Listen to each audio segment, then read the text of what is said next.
Hello everyone, welcome to our YouTube channel that is Chemistry Sarathi. जनाब स्वागत है आप सभी का हमारे इस वीडियो में। तो आज हम करने वाले हैं डी एंड एफ ब्लॉक के सभी क्वेश्चन जो कि अप्रैल अटेम्प्ट 2023 में पूछे गए थे। राइट, हर बार की तरह हम इस बार भी सभी क्वेश्चंस करेंगे। एंड आपको क्या करना है, आपको वीडियो के डिस्क्रिप्शन में जानी है, दी हुई पीडीएफ को डाउनलोड करना है एंड प्रिंट मरवाना है। उसके बाद अकेले बैठकर सभी पीवाईक्यूज को सॉल्व करना है टाइम बाउंड मैनर में। उसके बाद आकर के हमारे इस वीडियो सॉल्यूशन को देखना है एंड अपने सभी डाउट्स को क्लियर करना है। राइट, तो फिलहाल के लिए हम आगे बढ़ते हैं बिना किसी देरी के। राइट, तो इस बार हम करेंगे क्वेश्चन नंबर 1 से शुरुआत। हर बार ही करते हैं, इस बार भी क्वेश्चन नंबर 1 से ही करेंगे। In ammonium phosphomolybdate the oxidation state of MO is. Okay, तो अगर आपको इसका स्ट्रक्चर नहीं आता है तो जनाब इस क्वेश्चन को आप नहीं कर पाएंगे। तो इसलिए आपको कुछ स्ट्रक्चर याद होने चाहिए। राइट, अदरवाइज आप क्वेश्चन को क्रैक नहीं कर पाएंगे। तो जनाब इसको हम बनाएंगे ammonium phosphomolybdate NH4 whole thrice dot 12 MOO3PO4। Right, तो जनाब यही होता है एमोनियम फॉस्फोमोलिबिडेट। राइट, अगर आपको ये स्ट्रक्चर आता था तो निश्चित तौर पे आप इस क्वेश्चन को बहुत ही आसानी से क्रैक कर लेते। राइट, तो क्योंकि हमसे पूछा क्या गया है the oxidation state of MO, तो मोलिबिडेट की ऑक्सीडेशन स्टेट आप इससे भी निकाल सकते हैं। यहाँ पर आप देख पाएंगे कि कोई भी ओवरऑल चार्ज है नहीं। MOO3 जनाब ये है न्यूट्रल, तो MO की हम ऑक्सीडेशन स्टेट X मान लेते हैं, प्लस 3 ऑक्सीजन है तो 3 से मल्टीप्लाई करेंगे एंड ऑक्सीजन पे चार्ज क्या होता है -2, आप सभी को पता है, इक्वल टू 0, क्योंकि यहाँ पर आपको कोई भी ओवरऑल चार्ज नजर नहीं आ रहा है। राइट, तो X इक्वल टू आने वाला है +6। तो जनाब oxidation state of MO is +6। Right, तो हमने यहाँ पर 6 लिखना था एंड हमको 4 नंबर मिल जाते क्योंकि ऑलरेडी आपको यहाँ पर प्लस लिखा हुआ नजर आ रहा है। तो ये क्वेश्चन तो टफ नहीं था, बट निश्चित तौर पे आपको ये स्ट्रक्चर आना चाहिए, अदरवाइज आप इस क्वेश्चन को क्रैक नहीं कर पाएंगे at any cost. Right, and now question number 2। In chromyl chloride the number of d electrons present on chromium is same as in। Okay, तो एक बार फिर से पढ़ेंगे। इन क्रोमाइल क्लोराइड यानी कि जनाब CrO2Cl2, ये तो हो गया chromyl chloride. The number of d electrons present on chromium is same as in। Okay, तो बेसिकली हमको क्रोमियम पर पहले तो ऑक्सीडेशन स्टेट निकालनी पड़ेगी, उसके बाद निकालना होगा कि d ऑर्बिटल में कितने इलेक्ट्रॉन्स हैं। उसके बाद हमको मैचिंग करनी पड़ेगी कि किसमें जो है सेम नंबर ऑफ इलेक्ट्रॉन्स हैं d ऑर्बिटल में इन दिए हुए 4 ऑप्शंस में से। राइट, तो पहले आपको क्वेश्चन को बहुत ही अच्छे से समझना है, उसके बाद ही हमको पेन चलाना है, उससे पहले नहीं। तो जनाब यहाँ पर हम क्रोमियम की ऑक्सीडेशन स्टेट पता करेंगे, तो जनाब X लिख देते हैं, एक प्लस क्रोमियम की ऑक्सीडेशन स्टेट हमने X मान ली। O2 यानी कि 2 ऑक्सीजन है, एक पर होता है चार्ज -2। ओके, क्लोरीन की वजह से जनाब -2 होने वाला है। आसानी से आप देख पाएंगे एक क्लोरीन पे होता है -1 × 2, तो हमने डायरेक्टली -2 लिख दिया। इक्वल टू जनाब हो जाएगा 0, इक्वल टू 0 चलिए लिख ही देते हैं। एंड जब आप इसको मल्टीप्लाई करेंगे तो जनाब क्या आने वाला है, X इक्वल टू +6 आने वाला है। तो इसका मतलब जनाब क्रोमियम पर +6 चार्ज होने वाला है, यानी कि क्रोमियम +6 की इलेक्ट्रॉनिक कन्फिग्रेशन क्या होगी। क्रोमियम +6 की जनाब इलेक्ट्रॉनिक कन्फिग्रेशन होगी 3D0। यदि आपको समझ में नहीं आ रहा तो आप कैलकुलेट कर सकते हैं। ये सारी चीज़ें आपको कोऑर्डिनेशन कंपाउंड में बहुत ही बेहतरीन तरीके से बताई जाती हैं। चलिए हम आपको यहाँ पर भी शॉर्टकट तरीके से बता ही देते हैं। क्रोमियम का एटॉमिक नंबर होता है 24। राइट, एंड क्रोमियम की इलेक्ट्रॉनिक कन्फिग्रेशन क्या होती है 4s1 3d5, क्योंकि जनाब ये एक्सेप्शनल इलेक्ट्रॉनिक कन्फिग्रेशन होती है। यहाँ पर s ऑर्बिटल में एक ही इलेक्ट्रॉन होता है, जबकि d ऑर्बिटल में 5 इलेक्ट्रॉन्स होते हैं। राइट, तो जनाब जब हम क्रोमियम +6 की इलेक्ट्रॉनिक कन्फिग्रेशन लिखेंगे तो एक इलेक्ट्रॉन जनाब s ऑर्बिटल से जाएगा एंड 5 इलेक्ट्रॉन जाएंगे d ऑर्बिटल से, तो फिर क्रोमियम +6 की इलेक्ट्रॉनिक कन्फिग्रेशन होने वाली है 3d0। अब हमें इन चारों ऑप्शन में से ढूंढना है कि किसकी इलेक्ट्रॉनिक कन्फिग्रेशन 3d0 होने वाली है। राइट, क्योंकि हमसे यही यहाँ पर पूछा गया है। तो ठीक है जनाब, वनेडियम 4 यानी कि वनेडियम 4+ में इलेक्ट्रॉनिक कन्फिग्रेशन क्या होगी ये हमको पता करना है। वनेडियम 4+ की इलेक्ट्रॉनिक कन्फिग्रेशन क्या होगी। वनेडियम का एटॉमिक नंबर हमको दिया हुआ है 23, तो 23 एटॉमिक नंबर का मतलब होता है 4s2 3d3 configuration. Right, 4s2 3d3 electronic configuration होने वाली है वनेडियम की। तो निश्चित तौर पे जब हम वनेडियम 4+ करेंगे तो आने वाला है 3d1। जनाब 3d0 तो है नहीं, तो ये हमारे आंसर में नहीं होने वाला। नाउ Mn7 यानी कि जनाब मैग्नीज +7 की इलेक्ट्रॉनिक कन्फिग्रेशन क्या होगी। ये निश्चित तौर पे जनाब 3d0 होने वाली है। आप कैलकुलेट करके भी देख सकते हैं कैसे होगी, क्योंकि जनाब आप यहाँ पर देख पा रहे हैं कि मैग्नीज का एटॉमिक नंबर क्या है 25, यानी कि 4s2 3d5 होने वाली है इलेक्ट्रॉनिक कन्फिग्रेशन मैग्नीज की। अब जब हम मैग्नीज 7+ की इलेक्ट्रॉनिक कन्फिग्रेशन लिखेंगे तो 7 इलेक्ट्रॉन बाहर हो जाएंगे, 2 इलेक्ट्रॉन s ऑर्बिटल से एंड 5 इलेक्ट्रॉन d ऑर्बिटल से। तो निश्चित तौर पे 3D 0 होने वाली है इलेक्ट्रॉनिक कन्फिग्रेशन, एंड यही तो हमें आंसर में मार्क करना था। तो निश्चित तौर पे जनाब ऑप्शन नंबर सेकेंड हमारा सही होने वाला है, राइट। बहुत ही आसान क्वेश्चन था, सिंपली आपको इस लैंग्वेज को थोड़ा सा समझने की जरूरत थी एंड बहुत ही आसानी से आप इस क्वेश्चन को क्रैक कर पाते हैं। फिर भी हम थर्ड एंड फोर्थ ऑप्शन को भी देखेंगे कि ये सही क्यों नहीं होने वाले। Fe3+, right. Fe3+ की इलेक्ट्रॉनिक कन्फिग्रेशन क्या होगी, उसके लिए हमें इसका एटॉमिक नंबर दिया हुआ है 26। तो जनाब Fe3+ की इलेक्ट्रॉनिक कन्फिग्रेशन होने वाली है 3D5, जनाब ये तो कहीं से नहीं होगा। एंड टाइटेनियम 3+ की इलेक्ट्रॉनिक कन्फिग्रेशन जनाब हो जाएगी 3D1। आप इन सभी को कैलकुलेट करके भी देख सकते हैं, कोई बहुत बड़ी रॉकेट साइंस नहीं है, आप आसानी से कैलकुलेट कर पाएंगे, राइट। तो हमें चाहिए था 3D 0, तो निश्चित तौर पे जनाब Mn+7 ही होने वाला है। एंड नाउ ये क्वेश्चन भी आपको बहुत ही आसानी से समझ में आ चुका होगा। तो जनाब बढ़ते हैं अपने नेक्स्ट क्वेश्चन की तरफ, that is question number third.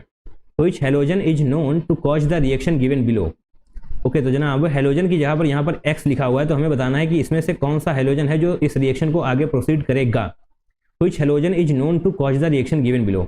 Okay, तो ऐसा क्वेश्चन, इससे रिलेटेड कॉन्सेप्ट का क्वेश्चन जनाब जनवरी अटेम्प्ट में भी पूछा गया था, इसीलिए आपको PYQs तो करने ही करने चाहिए। हमारे उस वीडियो को भी आपने देखा ही होगा, अगर नहीं देखा तो जनाब देख लेना, सभी PYQs करने ही हैं, राइट। तो फिलहाल के लिए हम इस क्वेश्चन को देखते हैं। इसके लिए आपको एक कॉन्सेप्ट पता होना चाहिए। कॉन्सेप्ट क्या है, कॉन्सेप्ट जनाब है CuX एंड CuX2, इन दोनों में ही ये रिएक्शन पॉसिबल होंगी। CuX में जनाब X की जगह पर क्या हो सकता है, X हो सकता है क्लोरीन, ब्रोमीन एंड आयोडीन, यहाँ पर फ्लोरीन नहीं हो सकता। एंड CuX2 के केस में क्या हो सकता है, यहाँ पर जनाब होगा फ्लोरीन, क्लोरीन एंड ब्रोमीन। यहाँ पर जनाब ये तीन पॉसिबल हैं एंड यहाँ पर ये तीन पॉसिबल हैं। पहले CuX में फ्लोरीन पॉसिबल नहीं होगा एंड CuX2 में आयोडीन पॉसिबल नहीं होगा। फिर भी अगर हमें CuI2 का फॉर्मेशन करवाना हो तो हम कैसे करवाएंगे, ये निश्चित तौर पे बनता है बट अनस्टेबल होता है, इसलिए हम इसको इंक्लूड नहीं करते हैं। तो जनाब बहुत ही ध्यान से देखिए जो हम लिखने वाले हैं, Cu2+ I-, ये जनाब जब फॉर्म होगा तो जनाब क्या फॉर्मेशन होने वाला है, CuI2, बट ये होता है हाईली अनस्टेबल, राइट। ये फॉर्म तो होता है CuI2 बट ये जनाब हाईली अनस्टेबल होता है, तो निश्चित तौर पे ये डिकम्पोज हो जाता है। एंड डिकम्पोज किसमें होगा, Cu2I2+I2, इसमें ये डिकम्पोज होने वाला है, राइट। एंड वही आप यहाँ पर देख पा रहे हैं Cu2X2, यानी कि जनाब Cu2I2+X2I2। तो निश्चित तौर पे जनाब सिर्फ आयोडीन ही है जो इस रिएक्शन को कंप्लीट कर सकती है। जो कुछ आप यहाँ पर देख पा रहे हैं 2Cu2+4X-, तो जनाब यहाँ पर आप 4 भी लिख सकते हैं, राइट। इक्वेशन बैलेंस करना आपको बहुत ही आसानी से आता है। तो निश्चित तौर पे जनाब यहाँ पर सिर्फ आयोडीन ही है जो इस रिएक्शन को कंप्लीट कर सकती है, तो ओनली आयोडीन, राइट। आपने इन चीज़ों को बहुत ही आसानी से पढ़ा एंड आपको ये वाला कॉन्सेप्ट तो आना ही चाहिए। CuI2 का फॉर्मेशन होता है बट वो बहुत ही ज़्यादा अनस्टेबल होता है, इसलिए उसको हम काउंट नहीं करते हैं, वो फर्दर डिकम्पोज हो जाता है Cu2I2+I2 में, राइट। तो बेसिकली आपको इस क्वेश्चन का रिवीजन जरूर करना है। अगर आप ऐसे क्वेश्चंस का रिवीजन नहीं करेंगे तो जनाब अगली बार आप गलत करने ही वाले हैं, राइट। आपको समझना होगा कि Cu2 ये होता है हाईली अनस्टेबल, तो निश्चित तौर पे Cu2I2 एंड I2 में डिकम्पोज हो जाएगा एंड वही यहाँ पर हमें इस रिएक्शन में पता करना था, राइट। अगर आप क्लोरीन, फ्लोरीन, ब्रोमीन लेने वाले हैं तो ऐसा कुछ भी यहाँ पर नहीं आने वाला जो भी आपको इस रिएक्शन में दिखाई दे रहा है। तो जनाब बढ़ते हैं आगे। Now it's time for question number 4। Given below are 2 statement. तो बेसिकली यहाँ पर 2 स्टेटमेंट दिए हुए हैं और हमको बताना है कि कौन सा स्टेटमेंट सही है एंड कौन सा स्टेटमेंट गलत है। जनाब स्टेटमेंट 1 को पढ़ते हैं। Aqueous solution of K2Cr2O7, okay, aqueous solution of K2Cr2O7 is preferred as a primary standard in volumetric analysis over Na2Cr2O7। Okay, तो निश्चित तौर पे आपने ये पढ़ा ही होगा, अगर नहीं पढ़ा तो जनाब अभी पढ़ लो, right.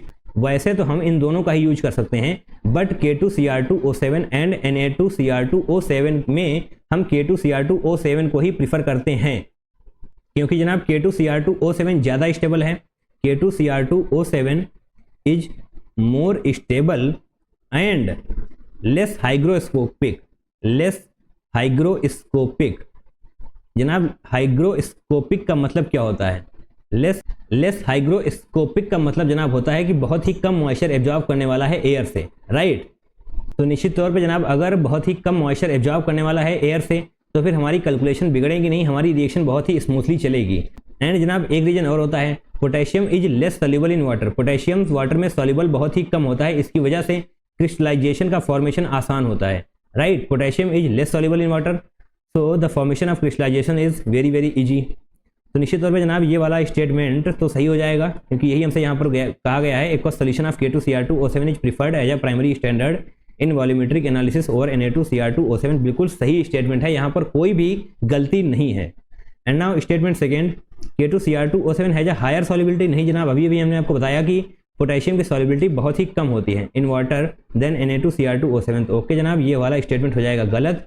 Statement 1 is true and second is false. तो जनाब option number 3 is going to be the correct one. तो ऑप्शन नंबर 3 जनाब सही हो जाएगा। एंड जनाब आपको ये बात जरूर याद रखनी है कि K2Cr2O7 is more stable and less hygroscopic. Less hygroscopic का मतलब होता है जनाब एयर से बहुत ही कम मॉइस्चर एब्जॉर्ब करने वाला है। एंड नाउ ये क्वेश्चन भी हमने बहुत ही जबरदस्त तरीके से किया। Now question number 5, prolonged heating. Okay, prolonged heating is avoided during the preparation of ferrous ammonium sulphate. जनाब फेरस अमोनियम सल्फेट क्या होता है ये आपको पता होना चाहिए। फेरस अमोनियम सल्फेट को ही हम मोर सॉल्ट बोलते हैं, राइट, MOHR, मोर सॉल्ट, ये आपने पढ़ा होगा, राइट। फेरस अमोनियम सल्फेट, इसका फार्मूला क्या होने वाला है जनाब? इसका फार्मूला होगा FeSO4 डॉट NH2 होगा जनाब, NH4 whole twice SO4 dot 6H2O। ये जनाब फॉर्मूला होता है फेरस अमोनियम सल्फेट, जिसको हम मोर सॉल्ट भी बोलते हैं। ये जनाब हो गया उसका फॉर्मूला, राइट। एंड इसका फॉर्मेशन कैसे होता है? इसका फॉर्मूला जनाब बहुत ही आसान है। ये चीज़ें आपको पता होंगी तो क्वेश्चन को क्रैक करना बहुत ही आसान होने वाला है। FeSO4 plus NH4 whole twice SO4 plus 6H2O। जब इसको हम थोड़ा सा हीट करते हैं तो जनाब इसका फॉर्मेशन हो जाता है, राइट। थोड़ी सी हीटिंग करेंगे तो जनाब ये जो आप देख पा रहे हैं फेरस अमोनियम सल्फेट, इसका फॉर्मेशन हो जाएगा। एंड H2O में जनाब 2,3 ml H2SO4 भी होता है। Very dilute H2SO4 is present in H2O। Okay जनाब, यहाँ पर हम लिख भी देते हैं 2,3 ml H2ml होना चाहिए। H2SO4 भी होता है H2O में, यानी कि पानी में जनाब हम थोड़ा सा H2SO4 भी मिलाते हैं। क्यों मिलाते हैं? क्योंकि जनाब हमें हाइड्रोलिसिस को रोकना है। हाइड्रोलिसिस को रोकने के लिए ही हम यहाँ पर H2SO4 को ऐड करते हैं। तो जनाब पहला ऑप्शन आपको मिल जाएगा प्रिवेंट हाइड्रोलिसिस। अगर आपको कंप्लीट इन्फॉर्मेशन नहीं है तो आप हाइड्रोलिसिस को टिक कर देंगे एंड आगे बढ़ जाएंगे। घर जाकर आपके -1 डिलीवर हो जाएगा, राइट। बहुत ही ध्यान से पढ़ना है, हमसे पूछा क्या गया है। यहाँ पर है प्रोलॉन्ग्ड हीटिंग इज अवॉइडेड। हमने यहाँ पर कम हीट की तो निश्चित तौर पर जनाब यहाँ पर बदल जाएगा प्रोलॉन्ग्ड हीटिंग, यानी कि हम बहुत देर तक हीट करते रहें। अगर हम बहुत देर तक हीट करते रहें तो जनाब क्या होगा? जो आप यहाँ पर Fe2+ देख पा रहे हैं ना, FeSO4 में Fe2+ है। अगर हम बहुत देर तक हीटिंग करते रहेंगे तो Fe2+ Fe3+ में कन्वर्ट हो जाएगा, जो हमें नहीं चाहिए, राइट। Fe2+ Fe3+ में कन्वर्ट हो जाएगा, इसलिए हम प्रोलॉन्ग्ड हीटिंग को अवॉइड करते हैं। तो जनाब Fe2+ Fe3+ में कन्वर्ट होने का मतलब है ऑक्सीडेशन। तो निश्चित तौर पर जनाब हमें ऑक्सीडेशन नहीं करवाना, इसीलिए हम प्रोलॉन्ग्ड हीटिंग को अवॉइड करते हैं।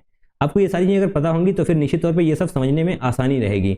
FeSO4 प्लस ये सब कुछ मिलाने के बाद इस तरीके से बनता है। हम थोड़ी सी हीटिंग करते हैं, H2SO4 भी डालते हैं। क्यों डालते हैं? वो इसलिए डालते हैं क्योंकि जनाब हमें हाइड्रोलिसिस नहीं करवाना होता, राइट। एंड अगर हम ज़्यादा हीटिंग कर देंगे तो निश्चित तौर पर Fe2+ जो आप यहाँ पर देख पा रहे हैं वो Fe3+ में कन्वर्ट हो जाएगा, जो हमें नहीं करवाना। तो निश्चित तौर पर जनाब ऑप्शन नंबर 4 ही सही होने वाला है, prevent oxidation. Yes. And now question number 6। Question number 6, which of the following statement are correct. तो बेसिकली हमारे पास 4 स्टेटमेंट दिए हुए हैं एंड हमको बताना है कि इनमें से कौन कौन से स्टेटमेंट सही हैं एंड कौन कौन से स्टेटमेंट गलत हैं। तो बेसिकली आपको ये पता होना चाहिए कि ये वाले क्वेश्चन बहुत ही ट्रिकी होते हैं, क्योंकि एक ही क्वेश्चन में आपको लपेट कर 4-5 क्वेश्चन पूछ लिए जाते हैं, जैसा कि आप यहाँ पर देख पा रहे हैं। यहाँ पर 4 स्टेटमेंट दिए हुए हैं, तो निश्चित तौर पर जनाब आपको 4 स्टेटमेंट आने ही चाहिए, तभी आप इस क्वेश्चन को पूरे कॉन्फिडेंस के साथ क्रैक कर पाएंगे। जनाब हम पहला स्टेटमेंट पढ़ते हैं। A, the M3+ M2+ reduction potential for iron is greater than manganese. Okay, reduction potential, जनाब रिडक्शन का मतलब होता है 3+ से 2+ में कितनी जल्दी कन्वर्ट हो जाएगा, राइट। इलेक्ट्रोकेमिकल सीरीज में जनाब जब हम टॉप टू बॉटम आते हैं तो फिर ऑक्सीडेशन आसान होता चला जाता है, एंड नीचे से जब हम ऊपर जाते हैं तो फिर जनाब रिडक्शन आसान होता चला जाता है। तो बेसिकली यहाँ पर हम थोड़ा सा लिख ही देते हैं, टॉप टू बॉटम ऑक्सीडेशन जनाब आसानी से हो जाएगा, एंड जब नीचे से आप ऊपर की तरफ जाएंगे तो फिर आपको रिडक्शन आसानी से करने को मिल रहा होगा, राइट। तो निश्चित तौर पर जनाब आप देख पाएंगे यहाँ पर क्या लिखा हुआ है, reduction potential for iron is greater than manganese. तो बेसिकली आपको ये पता होना चाहिए कि इलेक्ट्रोकेमिकल सीरीज में यहाँ पर क्या हो गया, हमारा पेन क्यों नहीं चल रहा है। ओके, तो थोड़ी सी हम स्क्रीन नीचे ही करेंगे, राइट। Mn3 + Mn2 2+ ये ऊपर होगा, जबकि आयरन जो कि आप यहाँ पर देख पा रहे हैं Fe3+, Fe2+ ये आपको इलेक्ट्रोकेमिकल सीरीज में नीचे मिलने वाला है। तो इसका क्या मतलब हुआ? इसका मतलब जनाब हुआ नीचे वाला ऊपर वाले को आसानी से रिड्यूस कर सकता है, क्योंकि जनाब आपको इलेक्ट्रोकेमिकल सीरीज में एक चीज़ और देखने को मिलेगी, Mn 1.57 volt and Fe 0.77 volt. ऐसा कुछ आपको देखने को मिलेगा जब आप इलेक्ट्रोकेमिकल सीरीज को पढ़ेंगे, राइट। तो निश्चित तौर पे यहाँ पर आपको समझ में आएगा कि Fe3+ यानी कि आयरन का रिडक्शन पोटेंशियल कम होता है, ना कि मैग्नीज का। Reduction potential of iron is less than manganese, right. But यहाँ पर क्या लिखा हुआ है? Reduction potential for iron is greater then manganese. नहीं जनाब, ये वाला स्टेटमेंट हो जाएगा गलत। ये बिल्कुल ही गलत स्टेटमेंट है, इसकी कोई वैल्यू नहीं होनी चाहिए। Mn3+, Mn2+ निश्चित तौर पे 1.57 आप देख पाएंगे इलेक्ट्रोकेमिकल सीरीज में, एंड 0.77 वोल्ट भी आप देख पाएंगे। तो निश्चित तौर पे ये स्टेटमेंट हमारा गलत हो जाएगा, राइट, क्योंकि टॉप टू बॉटम ऑक्सीडेशन आसान होता है एंड नीचे से ऊपर जाते हुए जनाब रिडक्शन आसान होता है, राइट। तो ये सारी चीज़ें आपको पता होनी चाहिए। Now statement B, the higher oxidation state of first row D block elements get stabilised by oxide ion. Okay, तो बेसिकली जनाब ऑक्साइड्स बहुत ही छोटे साइज के होते हैं एंड उन पर चार्ज बहुत ही ज़्यादा होता है। Oxides are basically small in size and having high charge, but D block के एलिमेंट्स काफ़ी बड़े साइज के होते हैं। ऑक्साइड्स जनाब छोटे साइज के होते हैं एंड डी ब्लॉक के एलिमेंट्स बड़े साइज के होते हैं। तो निश्चित तौर पर जनाब ऑक्साइड आसानी से स्टेबलाइज कर लेगा। स्टेबलाइज का मतलब क्या हुआ? स्टेबलाइज मतलब जनाब ऑक्साइड का फॉर्मेशन ईजिली होगा। एक बार फिर से पूरे को हम समराइज करते हैं। क्या लिखा हुआ है? The higher oxidation state of first row D block elements gets stabilised by oxide ion. जनाब ये स्टेटमेंट सही हो जाएगा, राइट। अभी अभी आपने समझा कैसे होगा। ऑक्साइड जनाब छोटे साइज के होते हैं एंड उन पर चार्ज ज्यादा होता है, बट डी ब्लॉक के एलिमेंट्स बड़े साइज के होते हैं एंड इस वजह से ऑक्साइड बहुत ही आसानी से स्टेबलाइज कर पाएंगे। स्टेबलाइज का मतलब क्या होता है? स्टेबलाइजेशन मीन्स ऑक्साइड फॉर्मेशन बहुत ही आसानी से होगा। एंड अगर आपको हायर ऑक्सीडेशन स्टेट नहीं पता है तो जनाब पता कर लीजिए, scandium 3+, right, titanium 4+, chromium 5+, and क्या हो गया जनाब? Science teacher very cruel. नहीं जनाब, ये हो गया है गलत। क्रोमियम का होता है +6। तो बेसिकली हम इसको रफ करेंगे, राइट, इसको हम रफ करेंगे क्योंकि हमने निमोनिक याद किया हुआ है। साइंस टीचर वेरी क्रूअल, यदि आपको नहीं याद है तो आप याद कर लीजिए। साइंस टीचर वेरी क्रूअल, मांगे फीस कॉपी, नीहा कक्कड़ जिंदाबाद। इसको आप याद कर सकते हैं डी ब्लॉक के एलिमेंट्स को याद करने के लिए। स्कैंडियम की हायर ऑक्सीडेशन स्टेट होती है 3+, टाइटेनियम की होती है 4+, वनेडियम की होती है 5+, एंड क्रोमियम की होती है 6+, एंड साथ में जनाब मैग्नीज की भी याद कर लीजिए 7+ होती है। इन ऑक्सीडेशन स्टेट में जनाब स्टेबलाइजेशन ज़्यादा होने वाली है, जनाब यही यहाँ पर लिखा हुआ है। तो निश्चित तौर पे ये स्टेटमेंट सही हो जाएगा, राइट। अगर आप लिखना चाहें तो आप ये भी लिख सकते हैं, हायर ऑक्सीडेशन मीन्स स्टेबलाइजेशन ज़्यादा, राइट। ये आप नोट भी कर सकते हैं। जनाब हमने नेक्स्ट पॉइंट की तरफ चलेंगे। Statement C, aqueous solution of Cr2+ can liberate hydrogen from dilute acid. तो जनाब ये जो 4 स्टेटमेंट दिए हुए हैं, सभी स्टेटमेंट अलग अलग पार्ट से पूछे गए हैं, कोई भी यहाँ पर एक ही पार्ट से नहीं आया है। तो बेसिकली इस क्वेश्चन को सॉल्व करने के लिए आपको ओवरऑल केमिस्ट्री का नॉलेज होना बहुत ही इंपॉर्टेंट है, अदरवाइज आप इस क्वेश्चन को क्रैक नहीं कर पाएंगे। तो बेसिकली हम इसे बहुत ही अच्छा क्वेश्चन बोल सकते हैं। जनाब ये क्या लिखा हुआ है यहाँ पर? Aqueous solution of Cr2+ can liberate hydrogen from dilute acid. Acid में जनाब क्या मिलेगा? H+ मिलेगा, राइट। तो रिएक्शन क्या होगी? Cr2+ + H+, it will give क्या देगा जनाब? तो आपको इसके लिए भी इलेक्ट्रोकेमिकल सीरीज आनी चाहिए। जब आप इलेक्ट्रोकेमिकल सीरीज को देखेंगे तो आप वहां पर पाएंगे कि हाइड्रोजन से नीचे होता है क्रोमियम। अभी अभी आपने पढ़ा कि नीचे वाला ऊपर वाले को आसानी से रिड्यूस कर सकेगा। इलेक्ट्रोकेमिकल सीरीज में जनाब हाइड्रोजन ऊपर होता है, क्रोमियम नीचे होता है, तो निश्चित तौर पे क्रोमियम हाइड्रोजन को आसानी से रिड्यूस कर देगा। अगर क्रोमियम हाइड्रोजन को आसानी से रिड्यूस कर देगा तो निश्चित तौर पर जनाब क्रोमियम का ऑक्सीडेशन होने वाला है। तो बहुत ही ध्यान से देखिए, क्रोमियम हाइड्रोजन को रिड्यूस करेगा, H+1 है यहाँ पर। H+1 होने का मतलब है H0 में कन्वर्ट होगा, तभी तो जनाब हाइड्रोजन का रिडक्शन होने वाला है। H0 मतलब होता है जनाब हाइड्रोजन में, राइट। H2O में ही होता है H0। तो निश्चित तौर पे जो आप यहाँ पर देख पा रहे थे, aqueous solution of Cr2+ can liberate hydrogen from dilute acid. Dilute acid का मतलब है जनाब H+, तो निश्चित तौर पे जनाब हाइड्रोजन निकलने वाली है। तो ये वाला स्टेटमेंट भी सही हो जाएगा। Cr2+ भी जनाब Cr3+ में कन्वर्ट हो जाता है, जैसा कि हमने आपको कहा था। यहाँ पर क्रोमियम हाइड्रोजन को आसानी से रिड्यूस करेगा एंड उसका खुद का ऑक्सीडेशन होगा, तो निश्चित तौर पे जनाब Cr2+ Cr3+ में कन्वर्ट हो जाएगा एंड H+ H0 में कन्वर्ट हो जाएगा। तो ये वाला स्टेटमेंट भी हमारा सही है। ओके, तो जनाब 3 में से 2 स्टेटमेंट हमें को सही मिले हैं अभी तक। Now D, magnetic moment of vanadium 2+ is observed between 4.4 to 5.2 bore magneton. Okay, तो वनेडियम 2+ इसका जनाब इलेक्ट्रॉनिक कन्फिग्रेशन क्या होगा, इसका इलेक्ट्रॉनिक कन्फिग्रेशन होने वाला है 3d3, राइट। आप आसानी से कैलकुलेट कर पाएंगे। Vanadium 2 plus 3d3 electronic configuration होगा। एंड यहाँ पर क्या क्या पॉसिबल है मैग्नेटिक मोमेंट, अगर जनाब ये पेयर करा देंगे हम, अगर हम पेयरिंग करवाएंगे तो जनाब अनपेयर्ड इलेक्ट्रॉन सिर्फ एक मिलेगा, अगर हम पेयरिंग नहीं करवाएंगे तो जनाब अनपेयर्ड इलेक्ट्रॉन मिलेंगे 3, राइट। ये सारी चीज़ें आपने कोऑर्डिनेशन कंपाउंड में बहुत ही ज़बरदस्त तरीके से पढ़ी होंगी, हमें इस क्वेश्चन में बताने की जरूरत नहीं पड़नी चाहिए। तो जनाब आपको पता होना चाहिए कि मैग्नेटिक मोमेंट क्या होने वाला है अगर अनपेयर्ड इलेक्ट्रॉन 1 है एंड अनपेयर्ड इलेक्ट्रॉन 3 है। तो जनाब मैग्नेटिक मोमेंट का फॉर्मूला क्या होता है, यहाँ पर जनाब हम लिखेंगे n+2, ये होता है मैग्नेटिक मोमेंट का फॉर्मूला। n = 1 जो हम यहाँ पर रखेंगे तो जनाब आने वाला है 1 एंड 1 + 2 3, यानी कि √3 आएगा। इसका मतलब 1.73 बोर मैग्नेट्रॉन होने वाला है मैग्नेटिक मोमेंट अगर अनपेयर्ड इलेक्ट्रॉन 1 होता है तो। एंड अगर अनपेयर्ड इलेक्ट्रॉन 3 है तो फिर जनाब आने वाला है 3 जनाब इसके अंदर आएगा एंड 5 तो निश्चित तौर पे जनाब √15 यानी कि जनाब 16 से बहुत ही कम है, तो निश्चित तौर पे 3.9 जैसा कुछ आएगा bore magnetron, right, magnetic moment.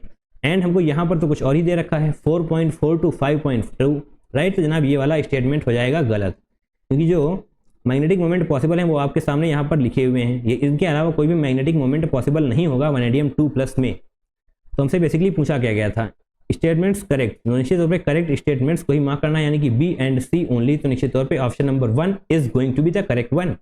जनाब ये हम बहुत ही अच्छा क्वेश्चन बोलेंगे क्योंकि यहाँ पर 4 लाइनें दी हुई थी एंड वो चारों लाइनें जनाब आपके बेसिक नॉलेज को चेक कर रही हैं, तो निश्चित तौर पे ये वाला क्वेश्चन एक अच्छा क्वेश्चन माना जाएगा। एंड नाउ क्वेश्चन नंबर 7 जनाब क्या है, बहुत ही ध्यान से पढ़ना है, इतना बड़ा लिखा हुआ है, इसको देख के डरना नहीं है, इत्मीनान से पढ़ते जाना है, आगे आगे समझ में आता जाएगा। तो है ना, solution of mixture, okay, having 2 inorganic salts are treated with freshly prepared ferrous sulfate, okay, ferrous sulfate in acidic medium, a dark brown ring, okay, a dark brown ring was formed, whereas on treatment with neutral FeCl3 it gave deep red color which disappeared on boiling and a brown red PPT was formed। जनाब इतनी information दी हुई है कि हम आगे पढ़ते हैं तो पीछे वाला भूल जाते हैं, बट इसको पढ़ने के बाद जनाब आपको ब्राउन रिंग टेस्ट की भी याद आई ही होगी। ब्राउन रिंग टेस्ट क्यों होता है जनाब, ये होता है टेस्ट फॉर NO3-, राइट, ऐसा कुछ आपने पढ़ा होगा। अगर नहीं पढ़ा है तो जनाब हमने प्योरीफिकेशन ऑफ केमिस्ट्री की प्लेलिस्ट में एक वीडियो बनाया है, POC यानी कि प्योरीफिकेशन ऑफ ऑर्गेनिक केमिस्ट्री, ऐसा कुछ आपको मिलेगा, तो जनाब उस वीडियो को कंप्लीट देखना है। एक एक चीज़, एक एक टेस्ट हमने वहाँ पर आपको बताया हुआ है, पूरी केमिस्ट्री में जितने भी टेस्ट आपको दिए गए हैं सभी कुछ हमने उस वीडियो में डिस्कस करा है एंड लास्ट में कुछ PYQs भी कराए हैं। जनाब उस वीडियो को जरूर देखना है, छोड़ के बिल्कुल नहीं जाना है, उस वीडियो को कंप्लीट करना ही करना है एट एनी कॉस्ट। उस वीडियो से निश्चित तौर पर जनाब 1 या 2 क्वेश्चन आपके आने की प्रोबेबिलिटी रहती है। अगर आप उस वीडियो को देख पाएंगे तो निश्चित तौर पर जनाब इस क्वेश्चन के अलावा आपको और भी बहुत कुछ समझ में आ रहा होगा, बट फिलहाल हम इसी क्वेश्चन पे फोकस करते हैं। FeSO4, FeSO4 का मतलब जनाब होगा यहाँ पर Fe2+। तो जनाब Fe2+ क्या करता है, Fe2+ नाइट्रेट्स को नाइट्रिक एसिड में कन्वर्ट कर देता है, Fe2+ नाइट्रेट्स को नाइट्रिक एसिड में कन्वर्ट कर देता है एंड इसी तरीके से हमारा टेस्ट प्रूव हो जाता है। एंड उसके बाद आप देख पा रहे हैं जो यहाँ पर लिखा हुआ है अ dark brown ring was form, तो निश्चित तौर पे उसके बाद हमारी ब्राउन रिंग का फॉर्मेशन हो जाता है। एंड आगे क्या कहा गया है इस क्वेश्चन में, whereas on treatment with neutral FeCl3 it give deep red colour which disappeared on boiling, okay. तो जनाब FeCl3 की रिएक्शन हम करवाएंगे एसीटेट आयंस के साथ। FeCl3 की रिएक्शन जब हम एसीटेट आयंस के साथ करवाएंगे तो जनाब क्या बनने वाला है, बहुत ही ध्यान से देखिए। Acetate ions deep red colour का फॉर्मेशन होने वाला है, आप देख पाएंगे deep red colour. Deep red colour अगर हम इसको बॉईल करते हैं यानी कि थोड़ी सी हीट हम और देते हैं तो क्या फॉर्मेशन होने वाला है, ब्राउन रेड कलर का फॉर्मेशन होगा, brown red colour, right, brown red colour जो कि आप यहाँ पर देख पा रहे हैं, brown red PPT was form. तो निश्चित तौर पे जनाब ये जो कुछ है सही है। एंड ये सब क्यों होने वाला है, ये सब जनाब होगा CH3 COO- एंड NO3- की प्रेजेंस की वजह से। तो जनाब ऑप्शन नंबर 2 हमारा सही होने वाला है। तो बेसिकली ये क्वेश्चन अगर आप बहुत ही अच्छे से समझना चाहते हैं तो जाइए हमारे POC वाले वीडियो को देखिए, प्रैक्टिकल ऑर्गेनिक केमिस्ट्री को। इस पर्टिकुलर क्वेश्चन की जनाब एक बार फिर से प्रैक्टिस करनी है, थोड़ा सा अलग हटके क्वेश्चन है, डायरेक्टली नहीं है, क्योंकि यहाँ पर इतनी सारी इन्फॉर्मेशन दी हुई है कि उसको पढ़कर ही हम भूल जाएंगे, राइट। तो ये सारी चीज़ें आपको कनेक्ट करनी होगी, तब जाकर इस क्वेश्चन को आप क्रैक कर पाएंगे। जनाब POC वाले वीडियो को जरूर देखिए, वहाँ पर हमने इसी तरीके से और भी टेस्ट को बखूबी बताया हुआ है। केमिस्ट्री में जनाब जितने भी टेस्ट हैं हमने उस वीडियो में सभी को कवर किया हुआ है, तो उस वीडियो को देखिए एंड इस तरीके के क्वेश्चंस आप बहुत ही आसानी से क्रैक कर पाएंगे। जनाब अब बारी है क्वेश्चन नंबर 8 की। क्वेश्चन नंबर 8 क्या है, बहुत ही ध्यान से पढ़ेंगे। The pair of lanthanides in which both elements have third ionisation energy. जनाब अभी तक हम यही सोच रहे थे कि एफ ब्लॉक एलिमेंट की इलेक्ट्रॉनिक कन्फिग्रेशन पे कोई क्वेश्चन आया क्यों नहीं, तो लीजिए जनाब आ चुका है। डायरेक्टली नहीं पूछा गया है, बट यहाँ पर क्या पूछा गया है, high third ionisation energy. High third ionisation energy कहाँ पर होगी, जहाँ पर 2 वैलेंस इलेक्ट्रॉन होंगे, राइट। क्योंकि अगर हमने 2 वैलेंस इलेक्ट्रॉन निकाल दिए तो फिर जनाब होने वाला है फुली फिल्ड या फिर हाफ फिल्ड। अगर 2 वैलेंस इलेक्ट्रॉन निकालने के बाद कोई एलिमेंट फुली फिल्ड या फिर हाफ फिल्ड हो रहा है तो वहाँ से तीसरा इलेक्ट्रॉन निकालने के लिए हमें बहुत ज़्यादा एनर्जी देनी पड़ेगी, यानी कि थर्ड आयनाइजेशन एनर्जी बहुत ज़्यादा होने वाली है, राइट। तो वही हमसे यहाँ पर पूछा गया है। तो उसके लिए हमको आने चाहिए इलेक्ट्रॉनिक कन्फिग्रेशन, जो हमने आपको कहा था कि एफ ब्लॉक एलिमेंट की इलेक्ट्रॉनिक कन्फिग्रेशन आपको याद होनी चाहिए हर एलिमेंट की। तो बेसिकली यहाँ पर हम इलेक्ट्रॉनिक कन्फिग्रेशन लिखेंगे तभी जाकर हम इस क्वेश्चन को क्रैक कर पाएंगे। डी वाई, इसकी इलेक्ट्रॉनिक कन्फिग्रेशन क्या होगी, 4f10 5s2, ओके। 4f10 जनाब 6s2 होगा, 6s2। एंड जीडी जो आप यहाँ पर देख पा रहे हैं गैडोलिनियम, उसकी जनाब होने वाली है 4f7 5d1 6s2, right. And साथ में जनाब जो ये देख पा रहे हैं आप एलयू यानी कि ल्यूटेशियम, उसकी होने वाली है 4f14 5d1 6s2। जनाब ये इलेक्ट्रॉनिक कन्फिग्रेशन आपको याद ही करनी पड़ेंगी, उसके अलावा और कोई चांस है नहीं। आपको हमारा वीडियो मिल जाएगा डी एंड एफ ब्लॉक की प्लेलिस्ट में, एफ ब्लॉक एलिमेंट करके, वहाँ पर हमने इन सभी चीज़ों को बहुत ही अच्छे तरीके से डिस्क्राइब किया हुआ है। आप अगर उस वीडियो को देख पाएंगे तो निश्चित तौर पे इलेक्ट्रॉनिक कन्फिग्रेशन याद करना भी आपके लिए आसान होगा। तो फिलहाल के लिए हम वाई बी, इसकी भी हम इलेक्ट्रॉनिक कन्फिग्रेशन लिखेंगे 4f14 6s2, राइट। एंड अब क्या बचा है हमारे पास, D Y G D L U Y B and E U, europium जनाब आपके पास मिल चुका है। एंड इसकी इलेक्ट्रॉनिक कन्फिग्रेशन होती है 4f7 6s2।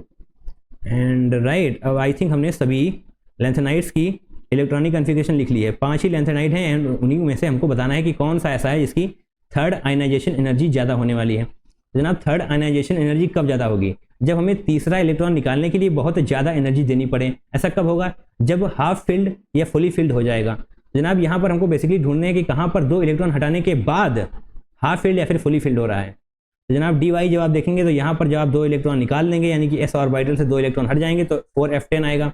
4f10 जनाब ना ही हाफ फिल्ड है ना ही फुल फिल्ड है, तो निश्चित तौर पे ये तो नहीं होने वाला। एंड जब आप यहाँ से 2 इलेक्ट्रॉन निकालेंगे तो फिर 5d1 6 4f7, तो ये भी नहीं होगा। अगर fourth ionization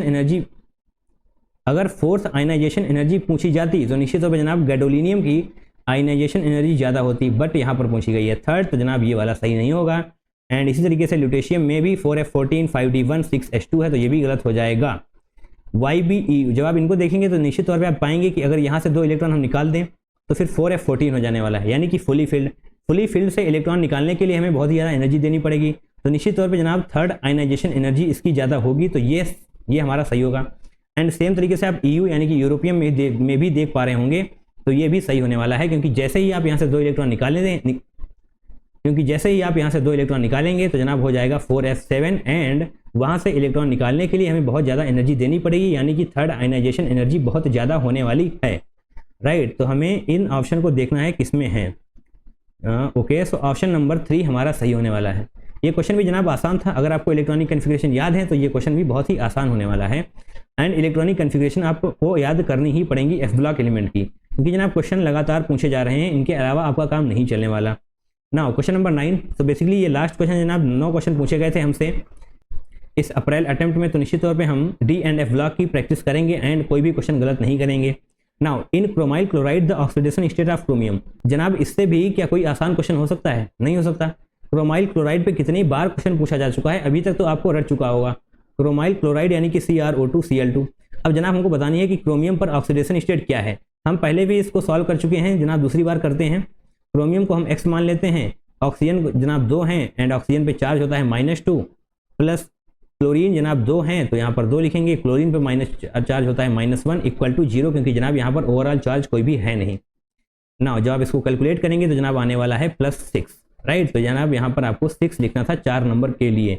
in chromyl chloride the oxidation state of chromium is +6, okay that's it. And आप यहाँ पर भी देख पा रहे होंगे क्वेश्चन नंबर 9 का आंसर +6 आने वाला है। तो निश्चित तौर पर जनाब हमने इस वीडियो को भी बहुत ही आसानी से कंप्लीट किया। 9 क्वेश्चन हमने कराए जो कि अप्रैल अटेम्प्ट 2023 में पूछे गए थे। आपको एक एक करके सभी चैप्टर को कंप्लीट करते हुए चले जाना है। 2022, 23, 24 सभी PYQs आपको करने हैं। निश्चित तौर पे आप अपने आप में एक इम्प्रूवमेंट देख पा रहे होंगे। क्योंकि जनाब प्रीवियस ईयर क्वेश्चन करना बहुत ही ज़्यादा जरूरी हो चुका है आज के टाइम में, क्योंकि जनाब बहुत सारी शिफ्ट्स हो रही हैं तो क्वेश्चन बहुत ज़्यादा पूछे जा रहे हैं। तो इस वजह से जब आप पीवाईक्यूज को कंप्लीट करते हैं तो आप ओवरऑल कंप्लीट कर लेते हैं पूरा सिलेबस। इस वजह से आपको पीवाईक्यूज करना इंपॉर्टेंट है। चलिए जनाब मिलते हैं किसी नेक्स्ट वीडियो में। That's all for today. Till then take care, टाटा, bye bye and I love you all.